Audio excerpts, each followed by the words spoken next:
যেটা আইসিটি থেকে আন্তর্জাতিক অপরাধ ট্রাইব্যুনাল থেকে আমাদের চিফ প্রসিকিউটরের মাধ্যমে বা তাদের ট্রাইব্যুনালের মাধ্যমে যেটা এসেছে 25 জনের কথা এসেছে সম্ভবত।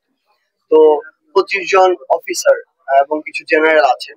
আমরা মনে করি বাংলাদেশ সেনাবাহিনী এটা একটা বাংলাদেশের জন্য গুরুত্বপূর্ণ একটা প্রতিষ্ঠান এবং এই প্রতিষ্ঠানের ওইটুকু তাদের জায়গা থেকে ইন্টিগ্রিটি, ডিগনিটি এবং আলাদা স্বাতন্ত্র্য এটা বাংলাদেশের জন্যই প্রয়োজন এবং আমরা ওই প্রতিষ্ঠানকে ওই মর্যাদাপূর্ণ অবস্থানে সবসময় দেখতে চাই।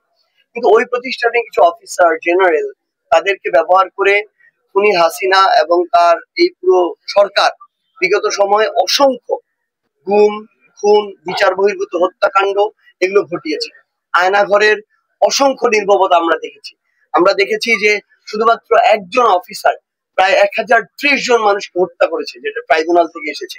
সো এই সকল সিরিয়াল কিলারদের কোন পদে আছে, কোন প্রতিষ্ঠানে এটা দেখার সময় নেই। এই সকল সিরিয়াল কিলারদের সর্বোচ্চ শাস্তি নিশ্চিত করতে হবে। আমরা আহ্বান করব বাংলাদেশ সেনাবাহিনী তাদের জায়গা থেকে এই সিরিয়াল কিলারদের দায়ভার গ্রহণ করবে না এবং তাদেরকে যথাযথ আইনানুগ প্রক্রিয়ায় যেভাবে হস্তান্তর করা দরকার, বিচারিক প্রক্রিয়া তারা সহযোগিতা করবে। আমরা চাই বাংলাদেশ সেনাবাহিনী সকল ধরনের কলুষিত অবস্থা থেকে তারা মুক্ত থাকুক এবং যারা এই ধরনের হত্যাকাণ্ডগুলোর সাথে সরাসরি সম্পৃক্ত তারা যেই পদেই থাকুক, যেই প্রতিষ্ঠানে থাকুক, তাদের সর্বোচ্চ বিচার নিশ্চিত।